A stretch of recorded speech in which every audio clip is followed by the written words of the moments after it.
Yo, yo, yo, what's good, CheckDown family? It's your favorite host back again with another episode of the CheckDown, man. This week, the way too early power rankings. These power rankings consist of your roster at the moment, not what you hope is going to be, not what you tell me is going to be, what I can look on paper and evaluate. But before we get into those way too early power rankings, today is the bottom 10. Uh, Before we get into it, man, we gotta say our hellos and see how people are doing, man. Drake, how you doing, my brother? I'm alive and I'm here, so that's all that counts. Certified. What's good with you, my brother? Ain't nothing. What's up with you, Playboy? Hey, man, I can't call it. I might spoil it, Yeah, man. I know that's right. Uh, JMIK, what's happening with you? Oh, not much, man. Chilling, hanging in there. Yeah, man. Obviously, man, it's been an interesting offseason, man. It's been a great draft, a great free agency. You know, some teams came up, some teams didn't. You know what I mean? Some teams have accepted the rebuild, man. They've accepted destiny. They can't fight it. But you know what I mean? It was a I think when we did a vote, it was a lot of teams in, a lot of teams out, obviously. It's a joint effort, man, to get these lists together. But y'all ready to start with number 32? Yes, sir. All right, coming in at number 32 on our power rankings, we have the Miami Dolphins. Uh, with the new formula that we've come up with, they scored out as a 30.6, the highest scoring team. The highest scoring team will obviously be last on the list. Um, and yeah, man, we thought, this is one of the teams I was speaking on that accepted the rebuild, man. They've moved in a direction where they obviously brought in Malik Willis, but everything he had that was optional other than Devin A. Chain has been moved out. The defense is kind of in the rebuild. They moved off a few pieces. Obviously, some of those guys that was in the secondary is gone. They obviously let go of Jalen Phillips last season due to trade. So I think the Miami Dolphins is one of those teams that, if we all could agree, have accepted the rebuild and kind of look forward to moving up the power rankings as the season prolonged. But uh, let's talk about the Dolphins, man. I mean, it's gonna be a short conversation. I mean, obviously, like I said, they moved off everything. I mean, they let go of Tyreek Hill, they moved Waddle, Jalen Phillips is gone. I don't know if they retained Bradley Chubb. I mean, they let their safety go. I mean, they let Ramsey go last season. I think they have Nah, Bradley accepted Chubb he was a free agent. I think he signed with the Bills. Oh who man, Bradley Chubb. Yeah, I That's think why I I said think I it, don't know if they re-signed him or I not, think it but was Bradley Chubb. I mean, so I mean they've let every significant piece of the puzzle off the roster. So I don't, you know what I mean? I think they've accepted where they at. yeah, I mean Bradley Chubb not on their team no more. Yeah, and he definitely went to Buffalo. Okay, well, I see. I mean, listen, I just feel like I don't know what they're trying to do. They didn't draft a quarterback. They didn't attempt to draft a quarterback. I guess they're gonna look into that next draft. They did bring in Malik Willis, who had one good game of starting for the Green Bay Packers last year. They lost that game, but he had a pretty good performance. But they've gutted this roster on both sides of the ball. Um, they do have a lot of draft picks. They had a lot of draft picks. This past draft was a week ago, right? Last Thursday? Was it? Has it been 2 weeks or 1 week? Can't remember. But they had a lot of draft picks. The last draft, they got a lot of draft picks this upcoming draft. Um, they definitely committed to the rebuild. I'm not sure if they're going in the right direction, but they have made a definitive decision. So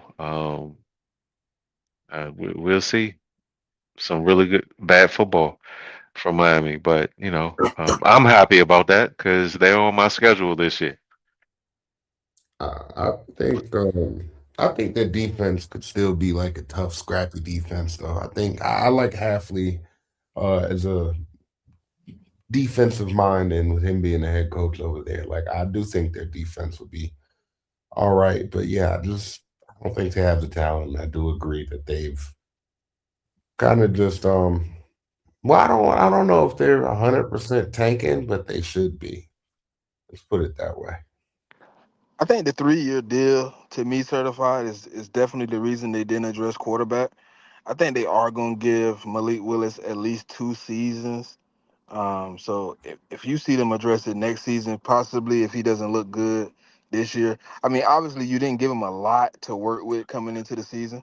You know what I mean? You did strip the offense a little bit, so it's Devin A. Chain and then whatever they got in the draft to work with. So I think they are gonna give Malik Willis a 2 season trial, guaranteed 1 season because they didn't bring in nobody to help. So guaranteed one because I think didn't they bring back they back up again? What's his name? Skylar Thompson. Nah, I don't think he's on that team anymore. Oh, he signed somewhere else too, didn't he? Yeah, I think they cut him in the middle of last season. Yeah, I mean Quinn Ewers is their backup. He's the kid that played last year. I mean, Okay. he played a good amount of. I mean, not say he's anything great, but like he did play a lot of football last year for them. So I mean, they do. If if Malik were to get hurt, they do have a capable backup who's actually played games in the NFL. So All right. All right. You got any comments, JMIK, before we move? I mean, I think the defense would be a young, scrappy defense. I mean, I think their linebacking core, I mean, is really good. I mean, they have Jordan Brooks coming back. I think he was an All Pro last year. They added Jacob Rodriguez to that in the draft. I think they also drafted what was homeboy's name? Kyle Lewis. There's reports that they're either going to try to play him at linebacker or safety, so you kind of have to pay attention to that in training camp to see how that go. Um, I mean, to me, their corners are really, I mean, the left corner obviously they drafted Chris Johnson, the guy a lot of people liked. So I feel good about Chris. I mean, they're still going to be playing Storm Duck at the other corner, which I don't really, I'm not, I don't, I'm not a huge believer in him. So I mean, like like the other corner position is kind of questionable. Um, Offensive line, I mean, like the left side of that line is going to be a pretty big side. I mean, like Patrick Paul, Caden Proctor, and I mean Aaron Brewer playing the center. I think the left side of that line is going to be the strong side of the line. The right side with like Jonah, who they drafted last year. He had a bad year last year, so I'm guessing they hope that he bounces back.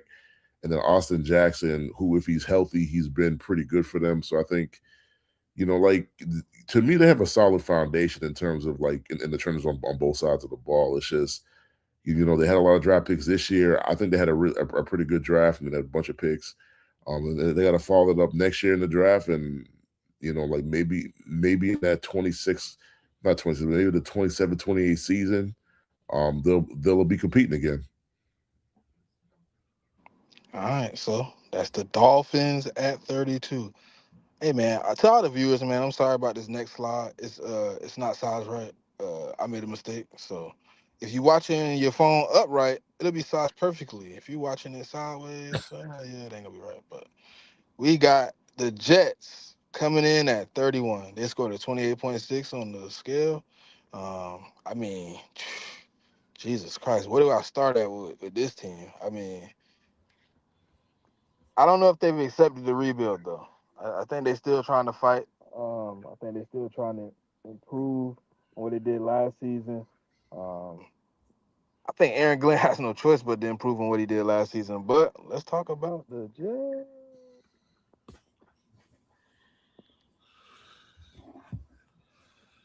I think the Jets are a team that we could see like move up a few spots in these rankings during the season, but ultimately, like I just don't know what to really expect from the Jets. They did add a lot of talent this offseason, but I don't think it's enough yet. Like I think they're still like I think after next year, I think they'll be a dangerous team. Heading into next season, I think we'll be talking about that team differently. Like they got what 3 more first round picks next year. I feel like with that draft that we have coming up, they'll be a serious football team about a year from now. But unfortunately for them, I don't think that they're there yet.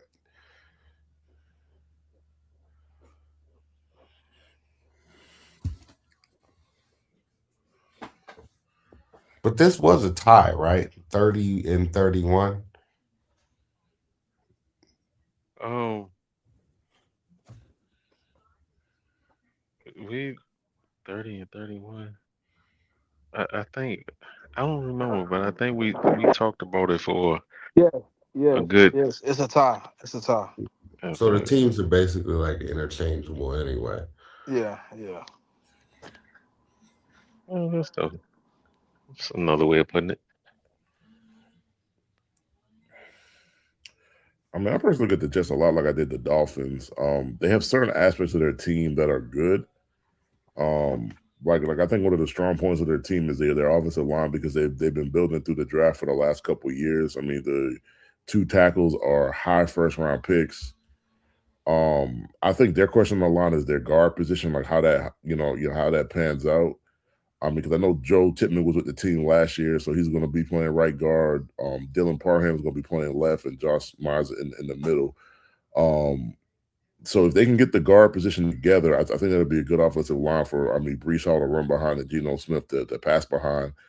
And like and then we had a combo of Garrett Wilson, and Omar Cooper and Kenyon Sadiq. I mean, I think those are pretty good, like offensive weapons.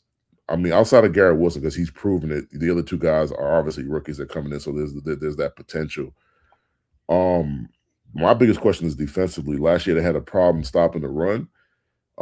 They added Tavondre Sweat in the trade with the Titans, so he should help shore up their like interior run defense. Um, and then at the edges they have David Bailey, who they drafted obviously at number 2 overall, and I mean Will McDonald, who was also a first round pick. So is their defense able to stop the run? I think that's to me is my biggest question for them. Because I think David Bailey is going to provide some I mean like pass some added pass rush that they didn't have last year. Um, I mean, linebacker wise, I'm not really too super high on their linebackers. Like I think Demario Davis has been good in this league. I just question how much he has left. And the other two guys I just don't know a lot about. And then obviously the stat that everybody wants to throw around from last year is that they didn't have any interceptions as a defense. So they added I mean Micah Fitzpatrick to play free safety. They drafted D'Angelo Pons, the corner out of Indiana. And I think they're bringing back Brandon Stevens to play the other corner. So, like, and I mean, Cisco didn't really have a great season last year either. So, I mean, that's another question is like their secondary. I mean, they have the potential to be better, obviously better than a 3 or 4 win team. But I think a lot falls on their defense. I mean, being able to stop the run, and obviously Geno Smith is, performance. Like if he plays better than last year with the Raiders, then they should be able to win more than 3 games. But if he's just as bad as last year, it could be a long season for me Jet fans.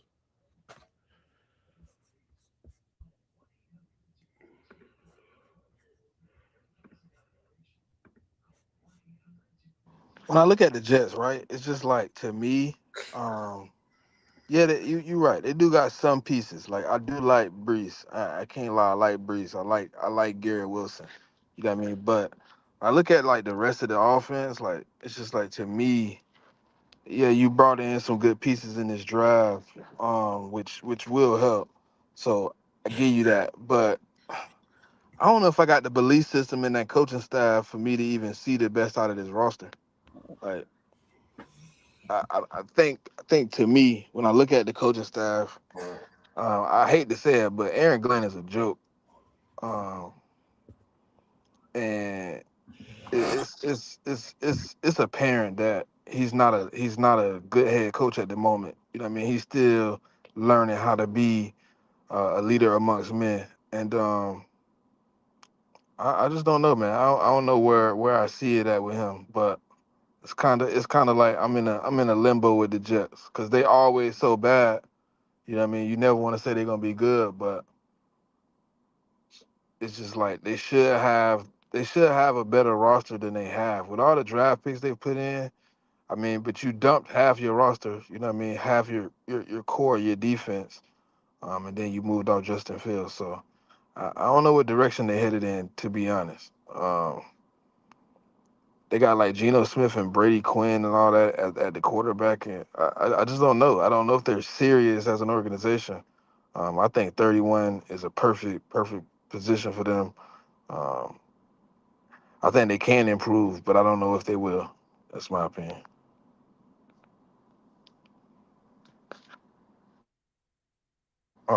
Are we moving to the next? Did Certified comment on the Jets? Oh, and don't forget that they drafted Cade Klubnik too. Oh yeah, yeah. Even more unserious. Even more unserious. Jesus Christ. Certified. Did you comment on the Jets, or are we moving forward?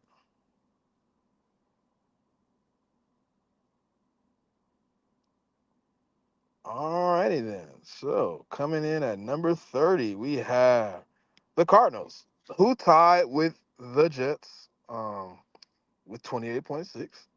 Um, I think the Cardinals do have a significantly better chance of moving up on this one. If I just not sure about the quarterback play. They did bring in Carson Beck in the third round. They have right now they're having a small dispute with Jacoby Brissett over money to be paid as a number one quarterback. Um, Trey McBride, to some who is arguably the best tight end in football right now. You got Marvin Harrison Jr. You got a slew of running backs, which obviously they took another running back in Jeremiah Love at number three. So let's talk about the Cardinals, man.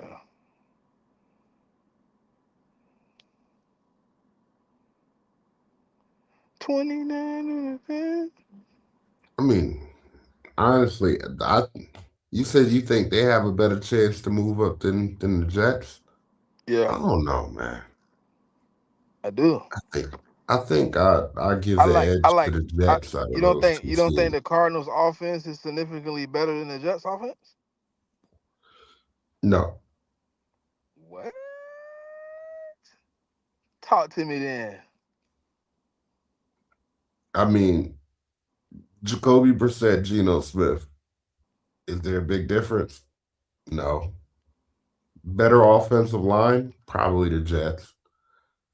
Um, Offensive weapons as far as receiver wise, what you got Marvin Harrison and what else you got over there? Well, you got You, Michael Wilson too. you don't Okay, think Jacoby you is take better? uh, no. Oh, You take in that receiver core over Garrett Wilson and Omar Cooper because I'm not. Now, I will say tight end position, I'll give you that for the Cardinals. And running back, I mean running back, yeah, the Cardinals probably got it. But is it like a huge drop off to Brees Hall? Hell no. So give me the Jets offense. I don't know, bro. I think Jacoby is a lot better than Geno, and I'm not ready to anoint the Cardinals uh running back room just because they drafted a rookie. Um, I'll take Brees Hall over anybody in Arizona right now. Well, I mean, But I so guess you're the other just question further is, making my point. Then outside of even if you feel like Jacoby is the better quarterback, Hmm. who has a better O line? It's the I don't Jets. know. You can say it. It's the Jets. Well, I Jets mean, have the better O line, and you just said they have the better running back. And are you taking Marvin Harrison and Michael Wilson over Omar Cooper and Garrett Wilson? Uh, no. Okay. But Now you I'm take Trey taking Garrett McBride. Wilson over Michael Wilson or Marvin Harrison. I'm taking. Oh no, and see, we're saying the same thing. We're talking past each other right now because what I'm saying is, give me the Jets duo over the Cardinals duo. That's what I'm saying. Give me Omar and Garrett over Marvin Harrison and Mike Wilson. Well, you know what? I say this. The tiebreaker to me would be McBride. I know he's a tight end, but I'm factoring him into the receiving core. Which he's one of the best in the league. But No, he it'll is. be interesting to see what Kenyon Sadiq looks like in that offense for the Jets too. I'm just saying, there's a lot of weapons over there for the Jets. That offense could be sneaky good. Yeah. Maybe this is Geno writing back, man. They tried to write him off. He ain't right back. This is What's up him with you writing on this back, Gino man. writing back thing, dog? This What is is this writing about? back because that's what he said when he left the Jets. Uh, I mean, They apparently tried to his. write me off, I mean, and apparently his I son was ain't out of right back. ink in freaking Las Vegas. Apparently, because I I mean, he mean, wasn't right nothing in Las Vegas. it was all part of the plan. He had to get back to New York, man. Um, I mean, I just think the Cardinals belong where they're at, man. Whether they're 31 or 30, I think they belong there. I mean, I could talk about the weapons. I mean, Trey McBride, best tight end in football. Um, Michael Wilson had a really good season last year. Marvin Harrison did not. Like we all said, they drafted Jeremiah Love, but then their running back room is deeper than just Jeremiah Love. Like they have Tyler Algier and James Conner as well. So I mean, I like the running back position. I think for the Cardinals is pretty. It's probably outside of tight end. It's probably their best position on offense, in my opinion. The line I just don't know about. I mean, Paris Johnson, I guess he's done a good job. I haven't really heard too much about him, which is a good thing if you're like a left tackle, because obviously if I've heard a lot about him, then that means he's been giving up sacks, which is not the case. And then they brought in Siamalo, the left guard from the Steelers in free agency. And then they drafted Chase Basantes. So got to see how that line comes together. Not really sure what to expect out that line. Defensively, like I mean, like they have Josh Sweat playing, like playing one of the edge positions, but Darius Robinson wasn't really that great last year. They added Walter Nolan in the draft the previous year. So I just want to see how they're able to get pressure on the quarterback. I think that would be their main issue with the defense is going to be the front four. It's just like can they stop the run and can they also get pressure on the quarterback? I think if they do that, it'll filter down to their other parts of the defense, being the linebacker core and the secondary. So when I look at the Cardinals, that's what I look at. Like I look at the trenches. Like I think their success is going to be based upon how their offensive line plays and how their defensive line plays. My only issue with the Cardinals is the division that they're in. Like they're in a division where 3 teams made the playoffs. I mean, a lot of people have high expectations of all those 3 teams this year. So like those 6 games that they're automatically going to get, like that's going to be tough sledding for them. So, yeah. I just think they're going to have to do a lot of work outside the division to be better than they were last year. I mean, hopefully they get more than 3-4 wins this upcoming year. But like I said, it's based upon their trench play. Look, if they get good play there, then they should be able to improve on that win total. But if not, like I said, for the Jets fan base, it could be a long year for their fan base as well. Yeah, playing in the best division in football, it's going to be pretty tough for the Cardinals.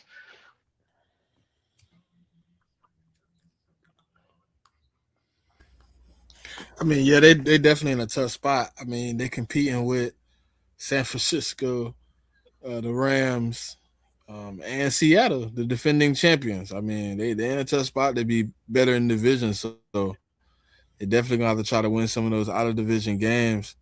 Um, that's gonna be tough sledding too.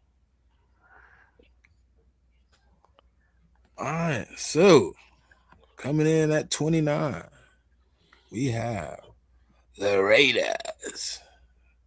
They scored a 28.3. The Raiders are at 29, man. Obviously, Fernando Mendoza, number 1 overall pick. Last year they brought in Genty.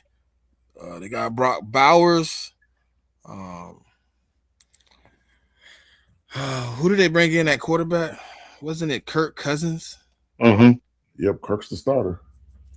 Oh man, that's just every time I hear Kirk Cousins is the Well, as of starter. today, I mean, as of today, like, I mean, we ain't go through training camps. I mean, you never really know what could happen though. JMIK, all I hear is won't finish the season as starter. That's all I hear.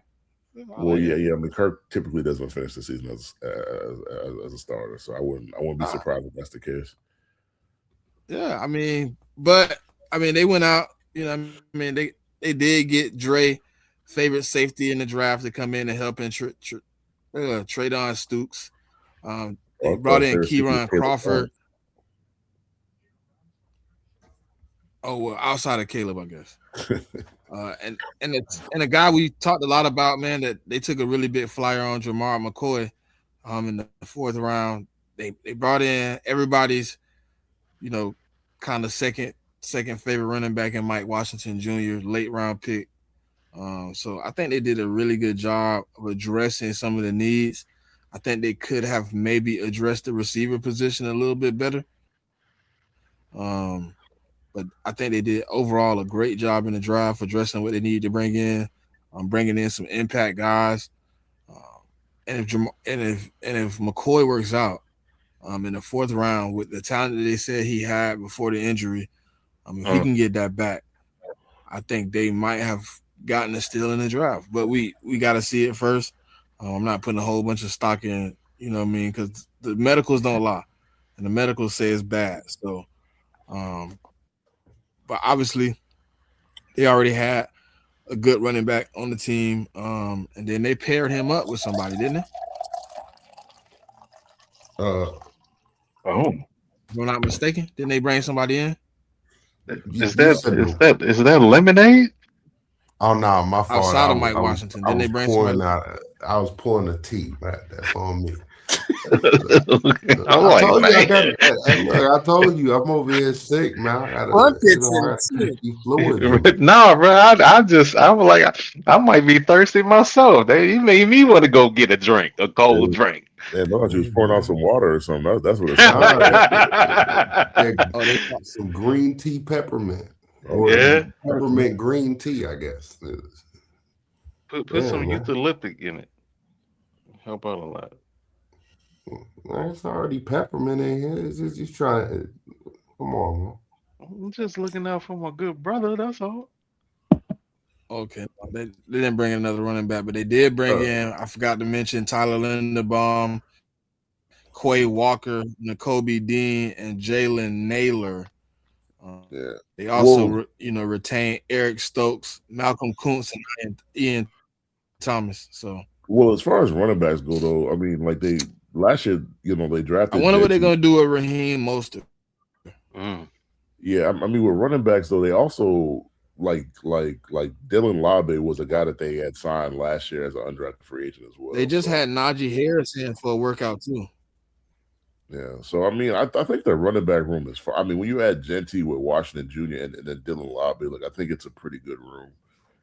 I agree with what you said about wide receiver though. Like I think wide receiver is a little bit more to be desired.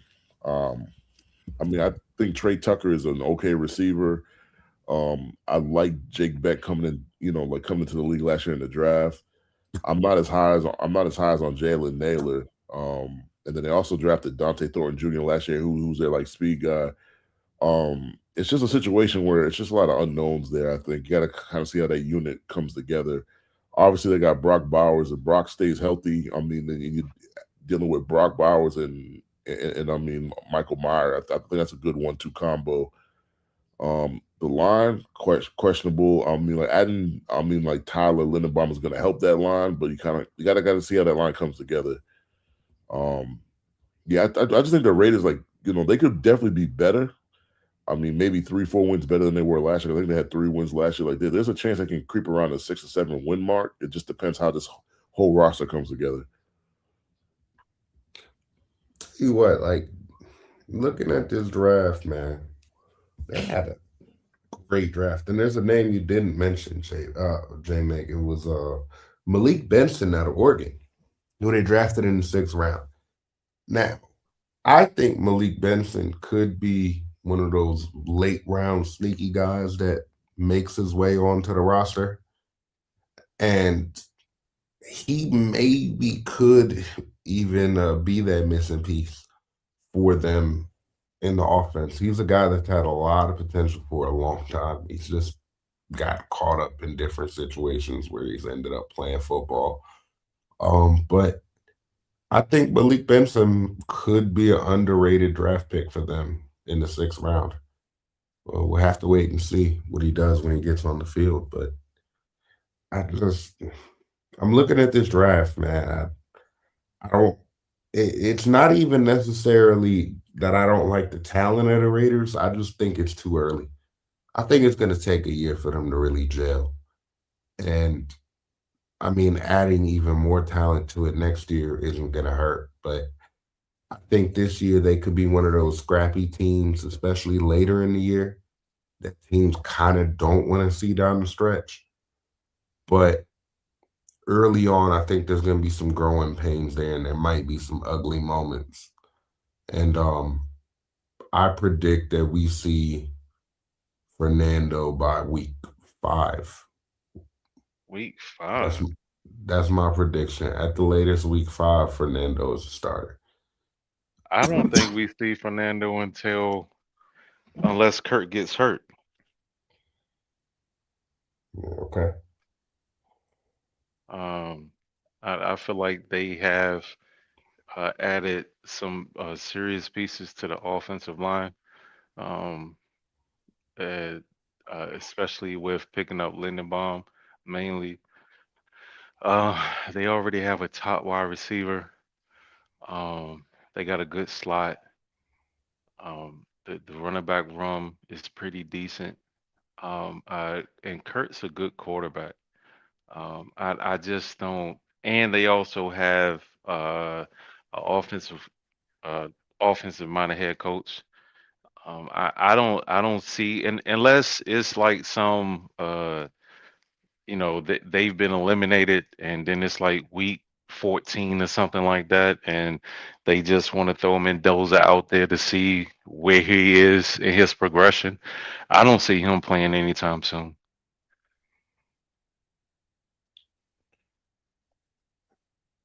I think we see him by week 5. So are you saying this because Kurt isn't playing up to par, or he got hurt, Be a or culmination of a few different things.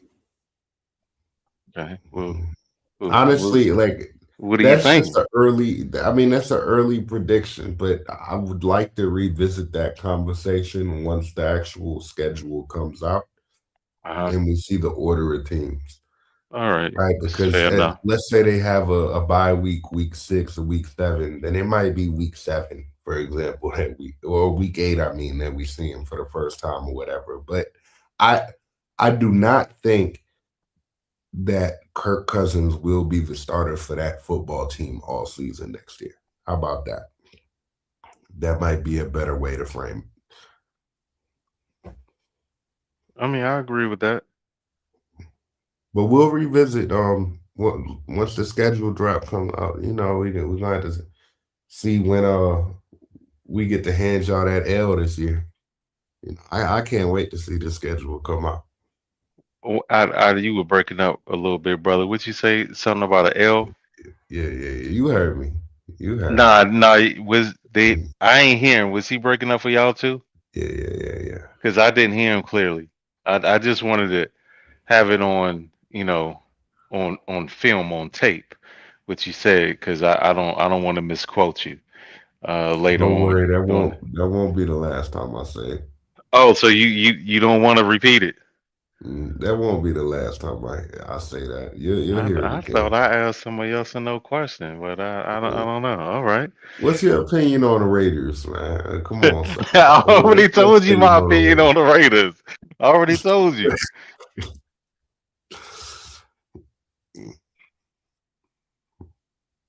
And Kirk Cousins not starting for them all season.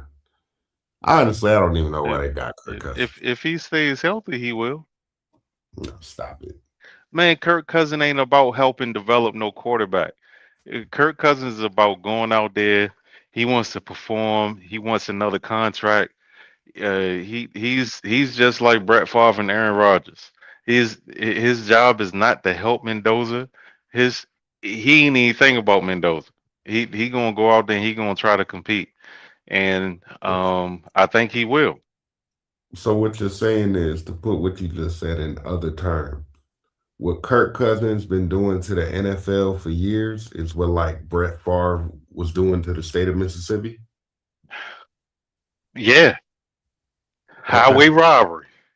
Okay. I just wanted to put it in different terms for a second.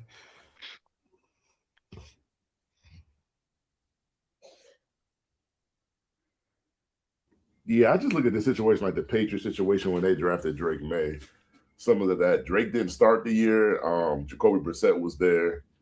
And at some point, man, people was fed up with the performance from Jacoby Brissett, and they went to Drake. Man, at some point, once you don't have any hope in the season, and like you're staring down the barrel of 6, 7, 8 losses, I think the coaching staff was just going to throw the rookie in there at some point just to kind of get his feet wet. At some point, I'm not sure about week 5, but he's going to get in. He's going to get in and play games at some point in the season. I mean, I think. Yeah, no, week 5 might have been. I might have overstepped a little bit, but with the week 5 thing, like I said, we'll revisit once the schedule comes out. I'll still make a prediction, but if you think about it, what young quarterback is sitting nowadays? Like outside of a situation like the Packers, where they still had Aaron Rodgers, and Aaron Rodgers wasn't ready to move on. Right. Or like, and I think the parallel to that now is kind of with Stafford, what you see with him and Todd Simpson. That could go a few years. It could only be a 1-year thing. I guess we'll see. But those situations are kind of different because you have like a super established star quarterback there. Those picks weren't necessarily like a immediate need for you. Most teams that are drafting a young quarterback, if they bring a bridge in, usually at some point the fans are going to get restless and your results aren't going to be good enough for you to keep that rookie off the field. That's just the climate of the NFL nowadays. Like to your point, JMIK, that is what the NFL is nowadays. Like last year, the Giants. Do you think the Raiders fans are going to feel that way with this roster? I think they're going to want. It's the restlessness. You want to see a guy. Like the Raiders have been trying to draft a quarterback for 2-3 years. I think at some point they're going to want to see the kid. And then like people love bringing up the Packers and then the Mahomes situation. But right situations is those teams were winning. So when you're winning, you don't feel the need to bring in the quarterback, your rookie quarterback. He could chill. Exactly. But in this situation where the team is losing, at some point the fans are going to start calling for him. So hopefully it's not too early in the season. Like hopefully get a chance a kid to sit down and like learn what it is to be a pro from Kurt. And I mean hopefully right. That's what I'm saying. That's how I'm looking at it. Fernando. What do you do when the Raiders Nation is screaming that all out the game? I mean, bro, they screaming it. They gonna be screaming, bro. Kirk man, Cousins did you see that stadium last year? And then you gonna hear them screaming. But I mean, this year, I mean, like they got Fernando, so I mean, they're gonna go to the games. I'm telling you, it's just that's the climate of the NFL now. Think about it. Think about all the young quarterbacks that were taken in last year's draft. Outside of Jalen Milroe, who was behind the Super Bowl champion, what young quarterback sat last year? If you want to say Dylan Gabriel, but that kind of doesn't count because Shador played. I mean, but Dylan, Dylan got in before Shador did, though, so he did play. Yeah, but I mean, I'm saying like extended. He didn't play a whole lot though. Like, but all of the young quarterbacks played last year outside of Jalen Milrow, right? Tyler Shuck played last year. Jackson Dart played last year. Cam Ward played last year. Look at the situation. But that's what Like, that was how let's put that it. was my starting point. Is that's the only reason I even brought up the Rams or the Packers, is to say that that isn't this type of situation, right? This is Okay, one of all those right, I agree with situations. You that. brought in a Kirk Cousins, you brought in a bridge, a clear bridge quarterback, and unless you're having more success than anticipated with him as your starter, at some point the noise is going to get loud for the young kid Fernando to get put in there, I, especially if I, he keeps. I'm telling you, I think that this kid is going to have a, a great training camp. I do. okay, I think he's going to have a really good camp. And I think there's going to be conversation going into the preseason that he could potentially already be the best quarterback on that team. In preseason, you're going to see a few flashes. They're going to go into the year with Kirk Cousins as a starter. They might win a game or two. They're not expected to win because they actually do have some talent on that team. But at yeah, some I, point, it's gonna get to that point where they're gonna start calling for Fernando. I'm telling you, I don't think he I, gets out of next season without playing. I just can't see it. Not with Kirk. No.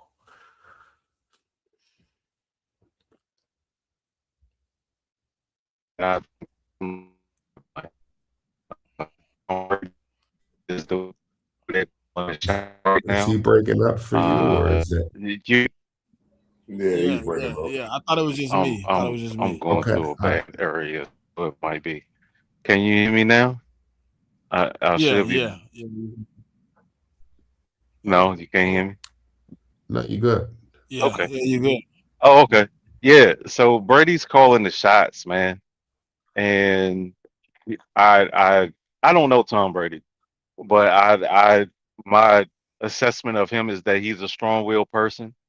The media nor the fans are going to push him to do something that he doesn't want to do.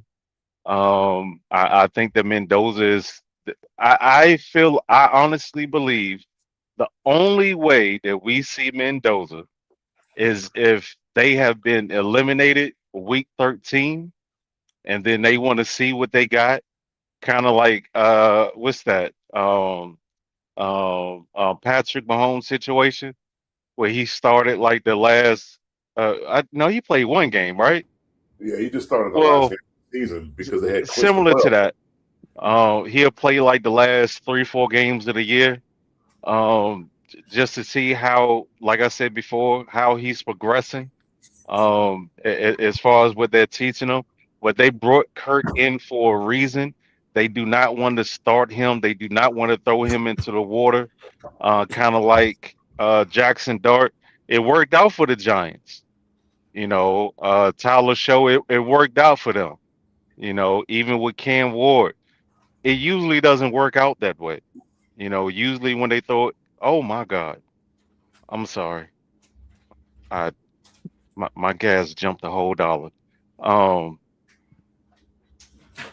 Usually when they throw It's quarterbacks hard into the out here water right like now. that, it doesn't fare well.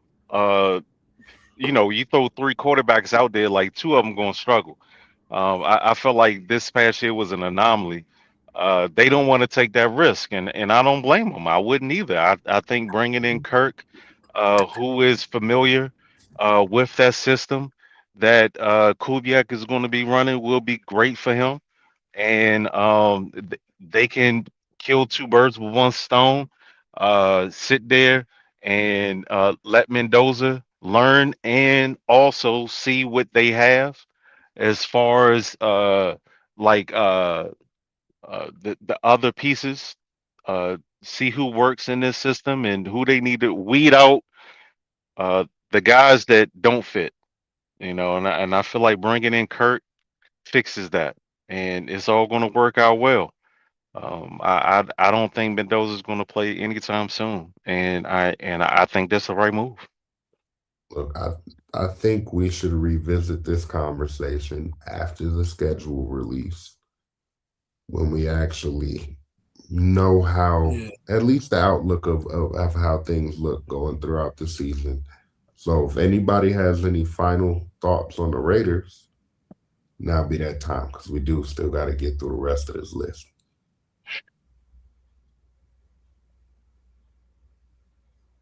All right. So coming in at number 28, we have the Washington Commanders. All right, who we got up next? Your favorite team? Who's that? The Giants? Washington Commanders. Oh, the Washington Commandos. I mean, Commanders. The Brandon I listen, man. I think they're a little high on the list, to be honest with you. But Jaden Daniels is a force magnifier.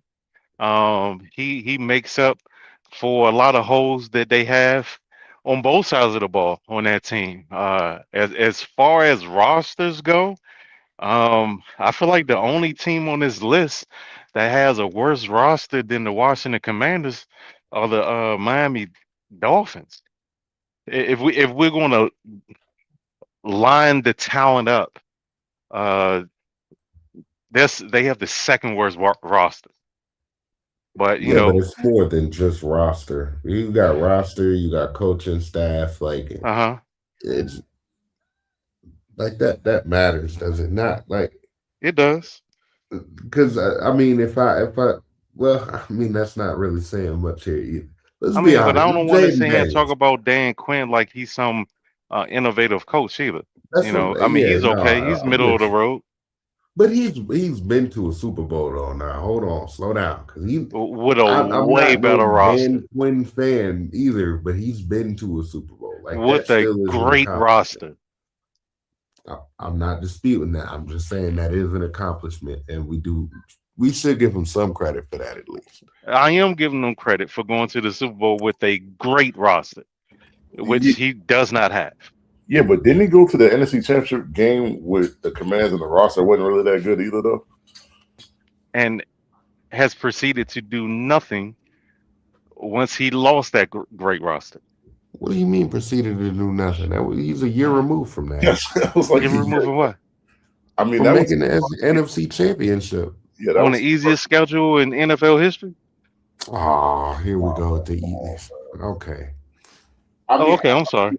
My bad. Am I being too negative? I mean, he's shown that with his first year with JD5 and the Commanders that he got him. He helped that team. I'm not gonna say him alone. Obviously, it's the players and the coaches too. But like he guided that team to the playoffs and they made it to the NFC. They were one game away from making it to the Super Bowl. So he's proven. So what are your thoughts on the Commanders, Dre? I mean, like he's proven that he don't need the best of talent to like get this team, to a certain point. I agree with what JMIK is saying. I can't hear JMIK. I'm gonna come back. Smitty, he can't bring me back. Well, well, I can't bring him real back. Quick. Well, there's Smitty right there. Yeah, Smitty's okay, I'm gonna drop and come back. I'm here the whole time waiting on y'all. I guess he can't hear me either. I guess he couldn't hear you. I was talking, he talked over me when I was doing my intro to the Commanders. He didn't give me a chance to go down the draft list or nothing. I knew he couldn't hear. I knew he couldn't hear. I'm like, yeah, we got the Commanders at 20. He's like, who we got next?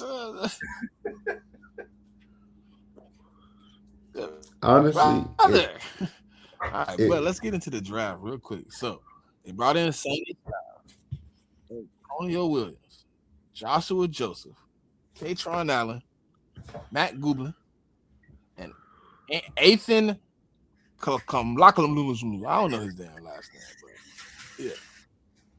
Rutgers quarterback. I think the draft, obviously, to everybody outside of Sonny Styles, very underwhelming. I think their draft is a lot of maybe upside.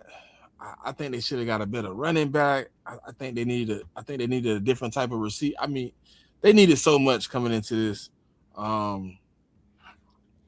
I just don't know how you get into a situation like this. And then I was looking at the wide receiver room as y'all was talking. It's Terry McLaurin, Luke McCaffrey, Antonio Williams, Traylon Burks, De'Ami Brown, Van Jefferson, and Ja'Cory Brooks.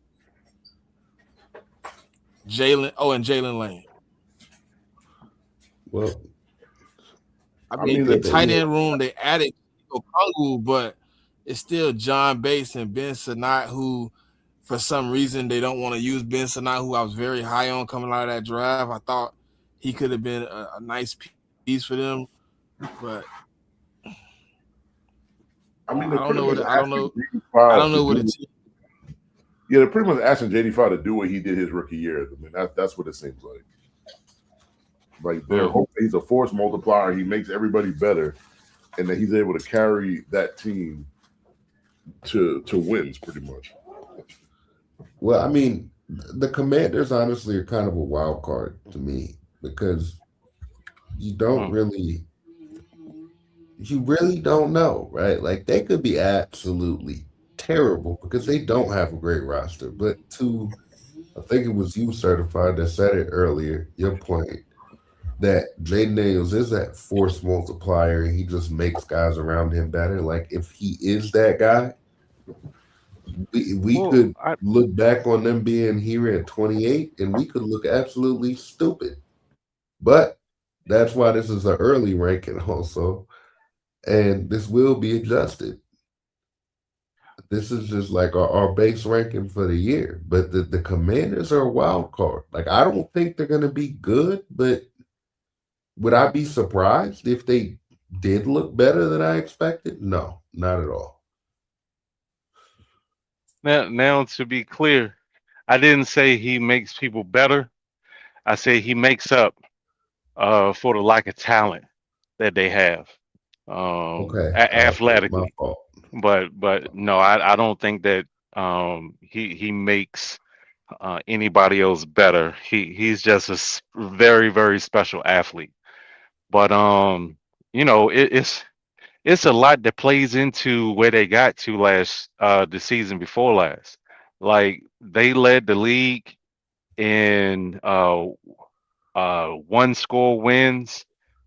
They also led the league in walk-off wins, and walk-off win is basically they won on you know uh, like it came down to one play, and they won the game on one at the very last second of the game. I don't see them doing that to you again. Like I say it all the time, you got to be healthy, you got to be lucky, you got to be good, and a large part of that was it was more than 30% luck. When you lead the league in both of those categories, where you really don't have a lot of control over that. It was kind of like a flip of the coin type situation. And it's like, hey, if it happens again, I'll be surprised. But I don't think it's likely.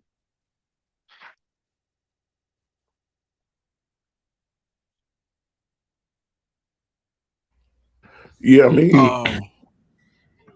like looking at the Commanders, kind of listen what they added and what they didn't. I mean, obviously, if the quarterback stays healthy, like that's one of their stronger positions on the team. I think wide receiver, I think they could have done more in free agency or the draft. I mean, Antonio Williams I guess he's an okay slot receiver. I mean, that's the role he's going to fill. But I think the wide receiver 2 is still it's not a strong position for them. I mean, like on a depth chart, they got Luke McCaffrey, and then they also brought back De'Ami Brown. So they're going to need to get some production out of that wide receiver 2 spot. Tight end, like Smitty said, like they brought in Chick. I mean, Chick's a pretty good tight end. I mean, like their tackles are really good. I mean, with Tunzel and Conley Jr. So they just got to hope that the interior holds up. And then, like defensively, like they added a bunch of pieces. I mean, they added Chase on, Sonny Styles in through the draft. Adolphe Owe from the Chargers. I think they added Tim Settle too. I think he came over from the Houston Texans as well. So Yeah, I mean, Nate Cross. They brought in yeah, Nate Cross too. yeah. So they brought in a bunch of Leo guys on. Chenal. I mean, they did a little something. I mean, I guess. Yeah, they're running a bunch of guys. They kind of got to hope that all that meshes together and the defense is better because the defense wasn't really that good last year. So yeah, I think that they're all like they're one of my wild card teams. Like they could either be bad or they could be really good. I just at this point in the offseason, I just don't know which way to call it exactly. So I got to kind of gather more information, kind of see what happens to our training camp, and then I'm gonna see where it goes from there. Oh, they brought a Minahu in too. Don't forget about him. Big Oh motherfucker. yeah, that's right. I mean, he's alright. He's just a guy.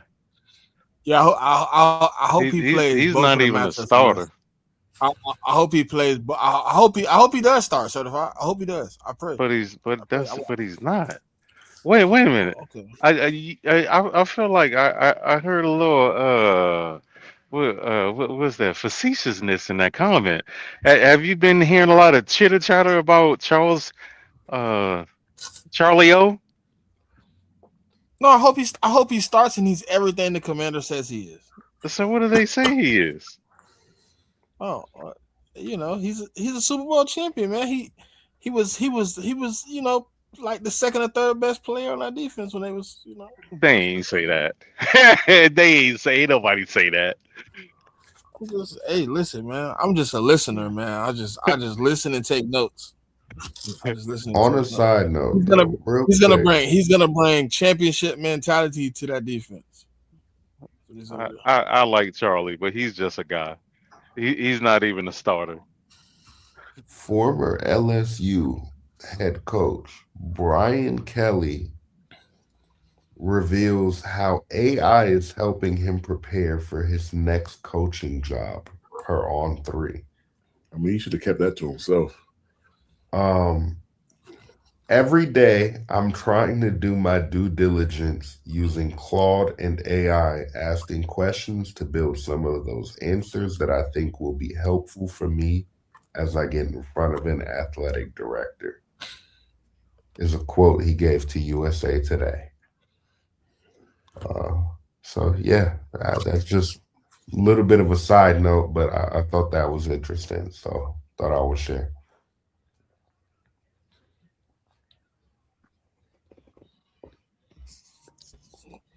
Well, shout out to Brian Kelly.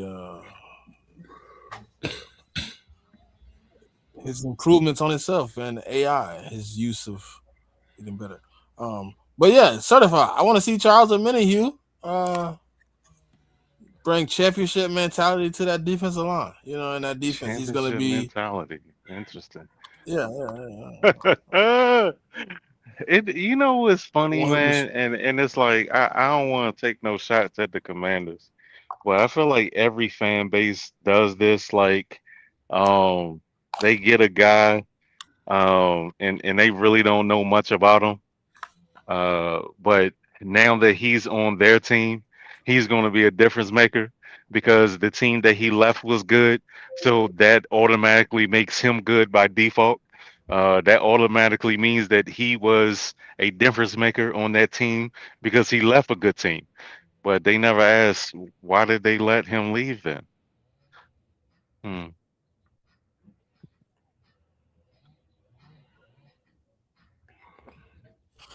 That's not a question they ask. They just say, "Oh, we got a player that was on the championship team. He had to be good." Yeah. He had to be the reason why they was good. Well, when the problem is if he was that good, the team wouldn't let him go unless he goes unless he price himself out. And I don't think Charles is one of those pricing themselves out kind of players. So. Right. But if that's what they want to believe, I mean, Charles not going to be starting on the Commanders anyway. Like he's going to be a depth player anyway. So yeah.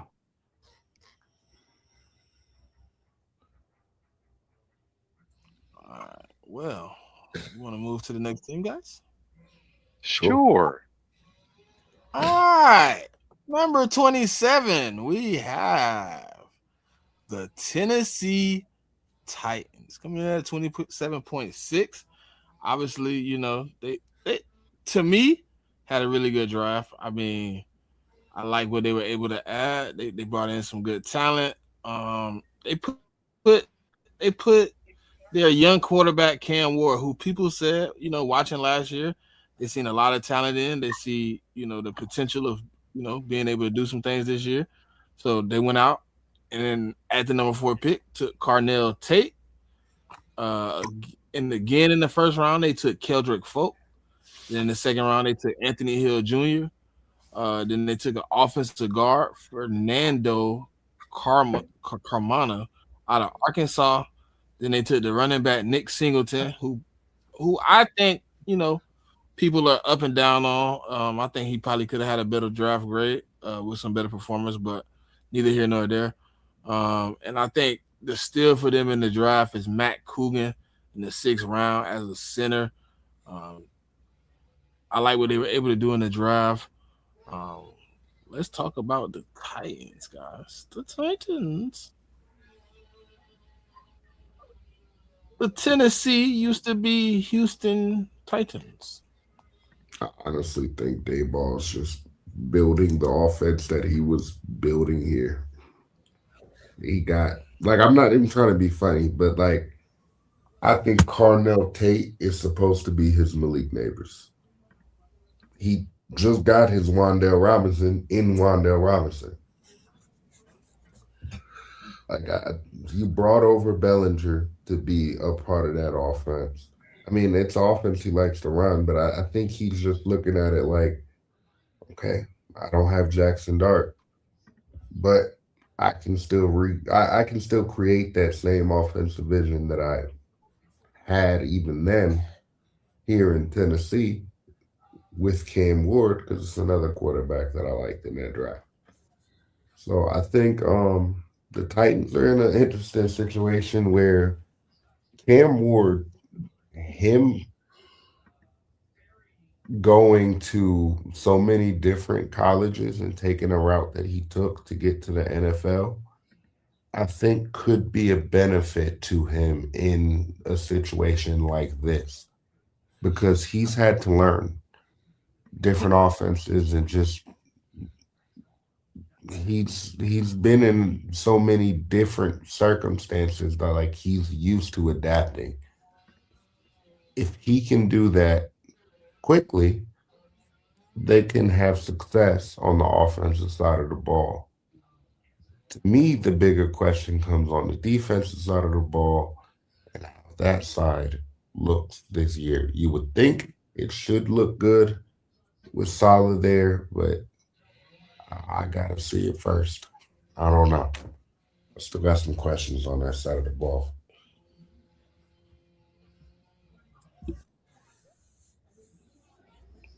I think they did answer a lot of questions in free agency though, with a lot of their acquisitions on that side of the ball to try to alleviate some of the pain. You know what I mean? To obviously the head coach give him something to work with. So I do like, John Franklin Myers with Jeffrey Simmons. That pairing could definitely be something. You obviously bring in Keldrick Falk. You actually got Jermaine Johnson. Cody Barton, I think is definitely. Oh, they did get. Oh, they got your guy. I ain't even know they got him. Dre Flott. They got Cordell Flott. So I think Alante Taylor. I think with the acquisitions they had too. I mean, I think they did bring in a lot of help on that defense to give Salah something to work with. I mean, I think he's in a better position than when he took the job day one.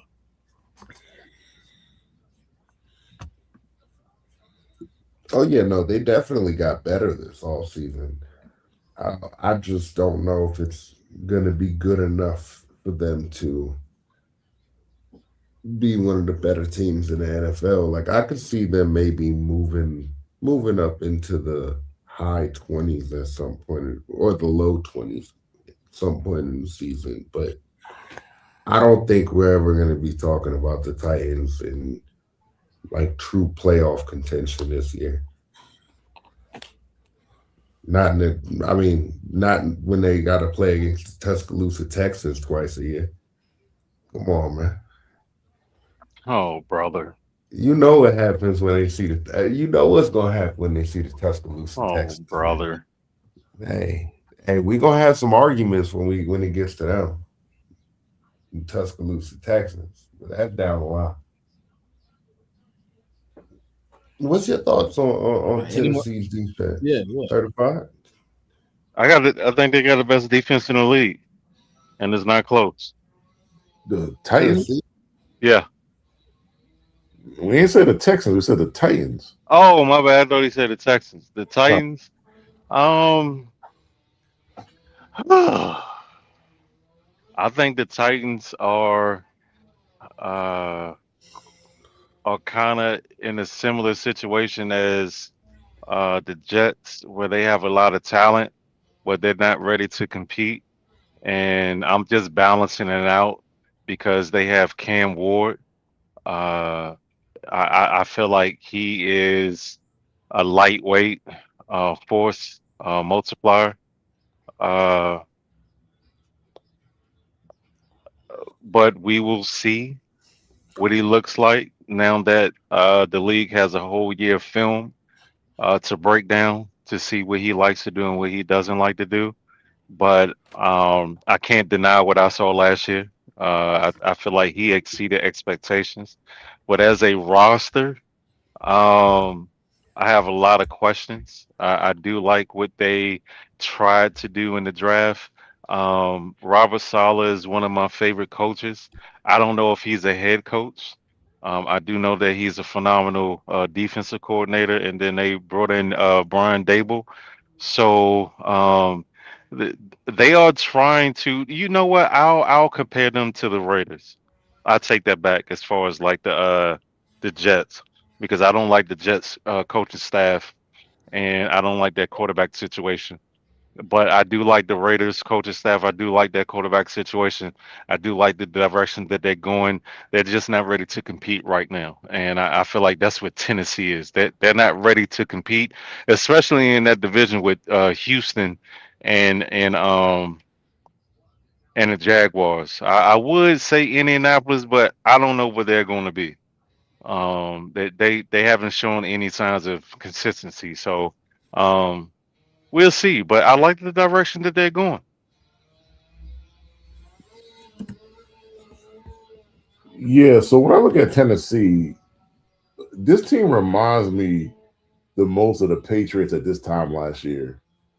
And I'm not saying they're gonna have the results that the Patriots had, but what I mean by that is that they had a bunch of money to spend in the offseason and they spent it. And then they had a good amount of draft picks, kind of like we did, and and they drafted pretty well, in my opinion. Um, my only issue with them as a lot was with my team at this time was the left tackle situation.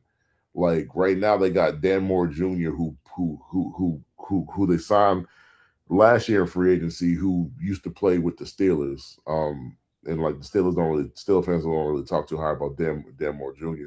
So that's why like the situations around this time in the offseason kind of remind me of that. Not gonna say they're gonna have the same results as we had going from a 4-win team to a 14-win team. Not saying that. But I think their outlook is good. Like I like a lot of the moves that they made in the offseason, not just in the draft, but in free agency. Um, they needed a pass rusher. They had to trade Devontae Sweat to get Jermaine Johnson. And they also signed John Franklin Myers, who should give them some juice in their pass rush. I do like them drafting Anthony Hill Jr. I think that was a really good draft pick. For some reason, as the draft prep process went on, teams weren't really valuing him that highly as they were during the college football season. So you have that. I mean, some of the other moves in free agency, like signing Cordell Flott was good. Signing Wendell Robinson was good. Bringing over Daniel Bellinger to help out Gunnar Helm was also a move to actually meet their tight end room deeper. So I like a lot of moves that they made. I do think they're one season away though. Like I think they need another free agency and another draft. And I think once they get that, I think in the 27th season, I think they're going to be all set to go and actually be able to contend for their division.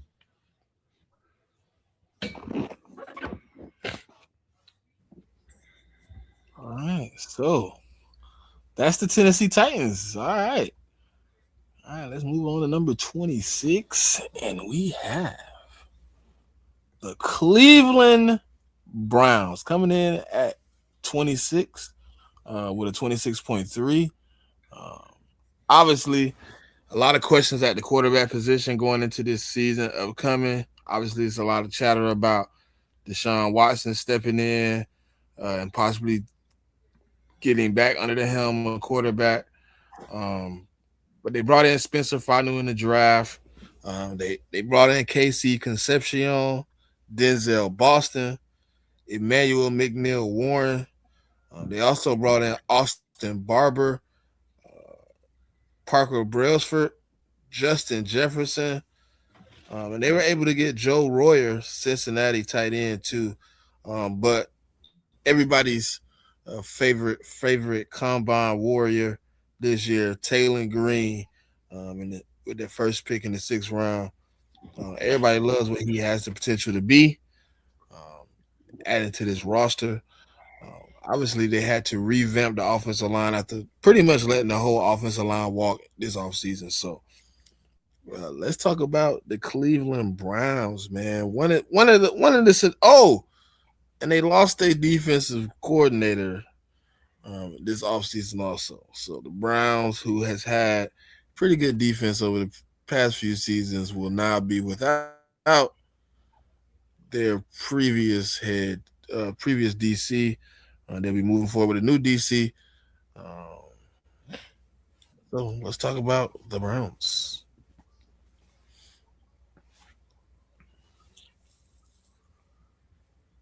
Certified favorite team. Yeah, I don't know about that.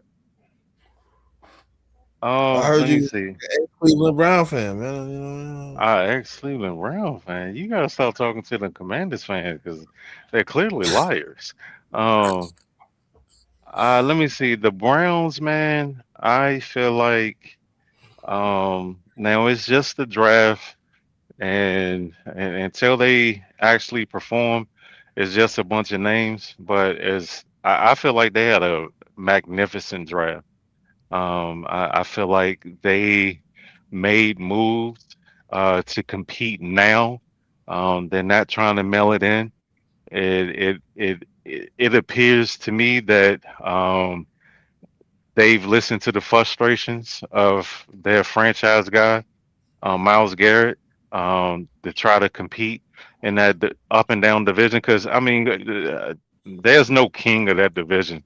I know they talk about nobody's won it 2 years in a row or something like that, but I don't believe in anybody in that division. But with that said, they do have a quarterback situation that I'm not happy about. It could be better, but overall, man, the pickups that they've made, as far as like wide receiver, on the offensive side of the ball, the pickups that they made last year, picking up Schwarzenegger, and the guy from Michigan, I just feel like Cleveland, um, I feel like they trying, man, and I think that if things go right with what's the guy's name, the head coach? Start with an N. I forgot. Todd Monken. Monken, yeah.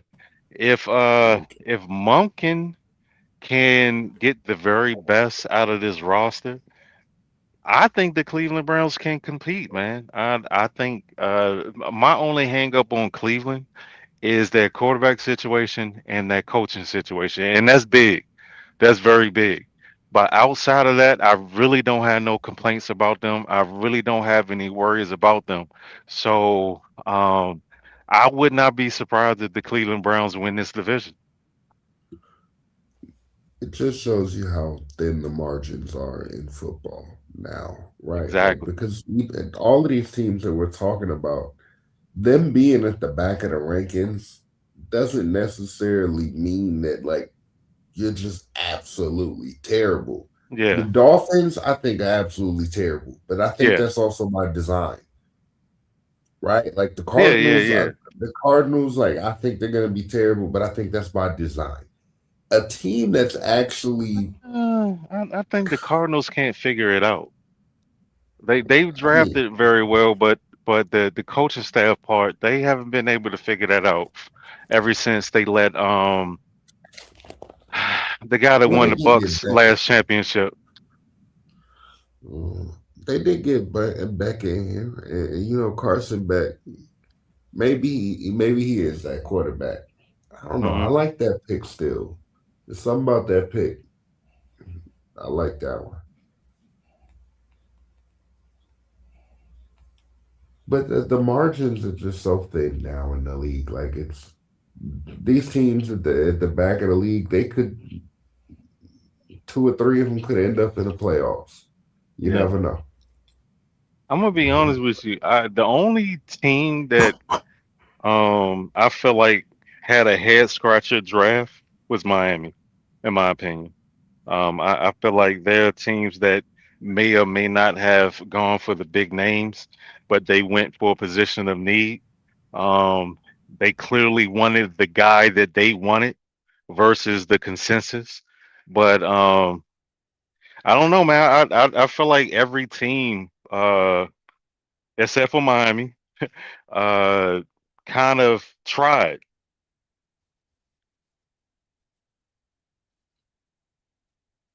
So when I look at the Browns, I'll start with the defense because I don't have to say too much about the defense. I think the defense is what it is. I think like the D line, you got to say the D line probably one of the best in the league. I mean, with like Miles Garrett and Malik Collins and Mason Graham and Alex Wright, I think it's a really good defensive line. Linebackers, um, really, it's on JOK if he could stay healthy. I mean, if he's healthy, he's a pretty good linebacker. I mean, Carson Schlesinger was the rookie defensive rookie of the year. Um, so they should be good there. And then they also got Quincy Williams, who played for the Jets last year. So I think when you add Quincy into that linebacking core, like I think the core is pretty good. And then the secondary with like Denzel Ward, obviously people consider him to be a top 5, top 10 corner. I really like Grant Delpit a lot at the strong safety a lot. I mean, Tyson Campbell is just can like can he get back to that level that he played with Jacksonville a couple years ago? I mean, if he could do that, I mean, they got the defense is solid. I mean, I have no issues with the defense. I think the defense will perform just fine. My issue with the Browns is offensively. It's two main groups or positions, or however you want to term it. It's the quarterback position because from what you read, Deshaun Watson is going to be the quarterback, and we have not seen a good Deshaun Watson since he was with the Texans. So I just don't know what you're going to get out the quarterback position. And I get it, you got Shador behind him and Dylan Gabriel and like Taylor Green, the kid they drafted this year. Um, but I just don't know what you're going to get out that position. And then the offensive line is completely remade. Um, they don't have any starters that they had last year playing on this offensive line this year. Now, I mean, if you want to be optimistic, you'd be like, well, offensive line wasn't that great, so they did a whole revamp, and that's a good thing. The bad thing is these 5 guys have never played together, so you kind of got to see what kind of chemistry that they're going to build. I mean, because they got Spencer Farnell that they just drafted. They traded for Titus Howard. They signed, I believe they signed Elgin Jenkins, either Elgin Jenkins or Tevin Jenkins. I can't remember which Jenkins that they signed from the Green Bay Packers. So that's a whole new unit. Tight end wise, Fannin was great last year, so I don't really have any issues with that. And then they drafted Joe Royer, so I think the tight end position should be fine. And then wide receiver, Judy, I've never really been a fan of Judy. I just feel like he drops the ball too much. And then you have your 2 draft picks, Casey Concepcion and Denzel Boston. People have pretty high hopes for those 2 guys. So yeah, so I mean, just to summarize what I've been saying is, this where this team could go is dependent on the quarterback position and the offensive line, because I think the defense is going to give you what you expect. Now, if Deshaun has a good year and that offensive line messes well and they have a good year, then I don't think it's crazy to say that the Browns could be contending for the North. But that's a big if. So I just I'm kind of on the fence. Like I just don't know where this team is really going to land.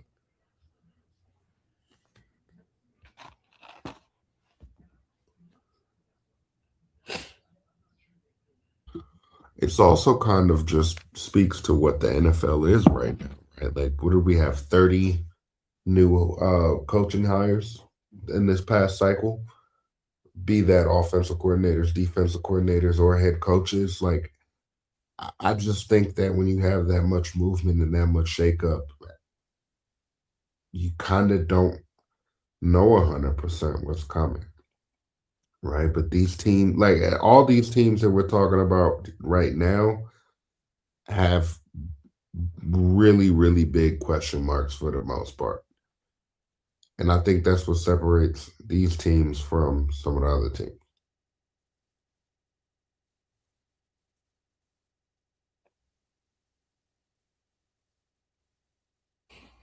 Yeah, I think the Browns got um one side of the ball pretty. I think they got it covered. I think defensively they've been pretty good. I don't know if Jim Schwartz is gonna make the whole difference of what their defense was. But I do think there's gonna be some changes. Uh, Offensively, I think they just got to figure it out, man. They got to figure out who they're gonna give the helm to, who they're gonna put the trust behind to play quarterback. Going into a season, obviously, right now with Deshaun Watson uh, being rumored to be the starter. I mean, after the things you've come out and kind of said, and then after how he's played over the past few times he's had the opportunity to be on the field, I don't even know if it's justified outside of the money to put him on the field over even Dylan Gabriel or Shador Sanders at this point. But I understand it. You're financially bound to that gentleman at this moment, but I don't think your quarterback is going to get better. Your quarterback play is going to get better if you put him on the field at this point. But I guess we will see going into the season how that works out. But I do think they did help themselves by bringing in two receivers, so you're not just relying on Jerry Judy in that wide receiver room. You I about to say mean, but something? are we discounting my fault, Smitty? I didn't mean to cut you off. Go ahead, finish. No, no, no. Because I had a I question heard for you. you. Go ahead. Uh, are we maybe counting out Deshaun Watson a little too early? I think I want to say the last two opportunities I've seen him play multiple game stretches without being injured. It didn't look well. It didn't look good, and I just don't know if you get better after missing the amount of time from football that he's missed at this point at his age too. It's like I think there's a lot of variables that go into me saying, "Hey, I don't have a lot of faith in you being better quarterback this season than you were the previous two seasons, seeing that you obviously missed the 2025 season, um, partial of the 2024 season. So I just don't know if he gets better after missing that much football. That's fair. We've seen a lot of these quarterbacks, especially recently, be able to have kind of resurgences to their careers after bad stretches, and I'm kind of asking myself, why can't Deshaun Watson be the next one that kind of follows in that trend? I'm not saying he can't, but I,